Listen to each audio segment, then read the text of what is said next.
السلام علیکم. کیا حال ہے آپ لوگوں کا؟ الحمدللہ. اس دفعہ میں نے ایک لیکچر دیا ٹیکسلا یا دو جگہوں میں سے کوئی ایک جگہ ہے. وہاں پر ایک ایئر ویپن فیکٹری ہے. یہ چند سال پہلے بنی تھی اور پاکستان ایئر فورس کے تحت ہی آتی. تو آج سے کوئی 9 سال پہلے انہوں نے اپنا ان کی لیڈیز کا کلب تھا، وہاں انہوں نے مجھے بلایا تھا. تو وہ پھر ایک آدھ دفعہ بعد میں بھی جانے کا اتفاق ہوا. پچھلی دفعہ جب میں گئی تو مجھے پرسنلی ملنے کے لیے آئی کہ اس دفعہ آپ تھوڑا سا ٹائم ہمیں نیکسٹ وزٹ میں دیں. تو میں نے ان کو رمضان کے اوپر تھوڑا سا دیا لیکچر. جب میں وہاں بیٹھ کے لیکچر دے رہی تھی ماحول سے بہت فرق پڑتا نا. اتنی خوبصورت جگہ ہے کہ دیکھنے سے تعلق رکھتی ہے، اور بہت ہی اچھا آڈیٹوریم، اور بہت اچھی طرح سب لوگ آرام سے بیٹھ کے شوق سے سن رہے تھے. جب میں تقویٰ کے اوپر بات کر رہی تھی تو کرتے کرتے کوشچنز ریز کر کے جواب دیتے، سوال اور جواب کہ تقویٰ کیا چیز ہے نا. کیونکہ میں خود یعنی اپنے آپ کو رکھ لیتی ہوں کہ جیسے مجھے تقویٰ اپنے اندر پیدا کرنا ہے تو کرنا کیا ہے، پھر ہوگا الٹیمیٹلی ہوگا کیا. کرتے کرتے جو مجھے تقویٰ کی وہ ساری واقعات یا ساری اسپیچ تو میں نہیں دہرا سکتی، لیکن جو نتیجہ یا ریزلٹ یا نچوڑ میرے ہاتھ میں آیا وہ یہ تھا کہ تقویٰ اصل میں انسان کو کانشیسنس دیتا ہے، شعور دیتا ہے، الرٹ ہو کے جینا سکھاتا ہے، دماغ اور دل کا استعمال سکھاتا ہے، غفلت کی زندگی سے نکالتا ہے. اور روزے سے کیسے پیدا ہوتا ہے؟ نہیں، کیونکہ وہ کہا گیا نا کہ آپ پر روزے فرض کیے گئے تاکہ تم میں تقویٰ پیدا ہو. تو وہ کیا چیز ہے جو پیدا کرنا ہے روزے نے ہمارے اندر؟ تو بنیادی طور پر یہ ہے کہ جب روزے کی حالت میں ہم ہوتے ہیں، ہم کچھ کھانے لگتے ہیں تو ہم کہتے ہیں اوہ نہیں میں روزے سے ہوں. اب یہ ایکسرسائز، یہ ٹریننگ کیا ہے؟ آپ کچھ کھانے کی طرف ہاتھ بڑھاتے ہیں تو آپ کو فوراً کیا خیال آتا ہے؟ میں روزے سے ہوں. کوئی خوشبو آتی ہے کھانے کی تو آپ کو کیا خیال آتا ہے؟ میں روزے سے ہوں. آپ کو غصہ آتا ہے تو آپ سوچتے ہیں اوہ میں روزے سے ہوں. کوئی بات زبان پہ غلط آنے لگتی تو آپ سوچتے ہیں میں روزے سے ہوں، میں روزے سے ہوں. یہ جو دن میں کئی دفعہ اپنے آپ کو آپ کہتے ہیں، تو اس سے آپ کو کیا چیز بیدار ہوئی؟ آپ کے اندر شعور بیدار ہوا نا، آپ جاگے. تو مجھے تو یوں محسوس ہوا کہ تقویٰ دراصل ایک تو پوری مخلوق میں سے اللہ تعالیٰ نے انسان کو سب سے اچھا بنایا، اور انسان کی باڈی میں سب سے عمدہ ترین چیز کیا رکھی؟ اس کی عقل اور دماغ اور شعور. تو انسان جانوروں کے لیول پہ کب آتا ہے؟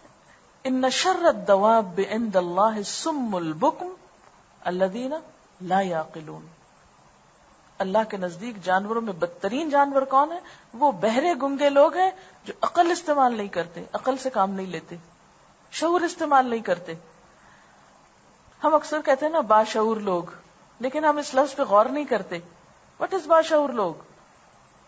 باشعور لوگ وہی تو ہیں کہ جو سوچ سمجھ کے بولیں، سوچ سمجھ کے کھائیں، طیب اور حلال کھائیں، صحیح بات کریں، طیب اور حلال کھائیں، چلتے وقت سوچ سمجھ کے چلیں، اندھا دھند نہیں چلیں. کیونکہ اس دفعہ ہوا یہ کہ جب میں گئی جس دن صبح میں، تو ٹرپ تھا اس بیچ کا جو جا رہا ہے، جاتے ہوئے ہم ایک رخصت کرنے کے لیے ایک ٹرپ ٹریٹ دیتے ہوتے ہیں کچھ باہر کے سائڈ پر، کنٹری سائڈ پہ تھوڑا اسلام آباد سے. تو وہاں پر جانے کا اتفاق ہوا. تو عموماً میں یہ کرتی ہوں کہ وہاں پر ایک ٹریک سا بنا ہوا تھا، اسٹوڈنٹس کے ساتھ چلتی ہوتی ہوں. تو میں نے اسٹوڈنٹس کو ساتھ لیا، تھوڑا میں چلنا شروع ہوئی تو وہ سلوپ تھی. اسلام آباد میں اوپر نیچے بہت ہے، تو سلوپ تھی، نیچے کو جا رہے تھے تو وہ پیچھے سے یوں لگا جیسے دھکے پڑ رہے ہو نا، کیونکہ بہت سارا ہجوم جب چل رہا ہو تو نیچے اترتے وقت ایک دوسرے کو تھوڑا سا پش کر دیتے ہیں نا. تو اس وقت میں سوچ رہی تھی کہ ان اسٹوڈنٹ سے میں ابھی ٹھہر کے بات کروں گی کہ چلتے وقت اپنے آپ کو سنبھالنا، خاص سلوپ ہی کیوں نہ ہو، یہی تو تقویٰ ہے. حضرت عمر رضی اللہ تعالیٰ عنہ کو حضرت ابی ابن کعب نے تقویٰ کی تعریف کیا بتائی تھی؟ کانٹوں سے بچ کے چلنا.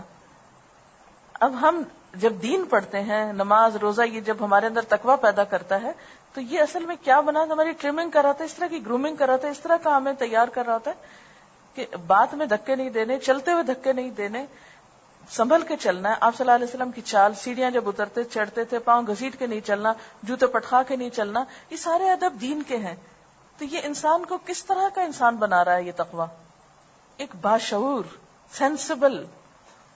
ذالک الکتاب لا ریب فیہ ھدی للمتقین. یاد ہوگا آپ کو اس وقت جو تقویٰ کے اوپر بات ہوئی تھی کہ متقی انسان وسیع القلب ہوتا ہے، باشعور ہوتا ہے، شیئر کرنا جانتا ہے، کئی صفات اس میں آئی تھی.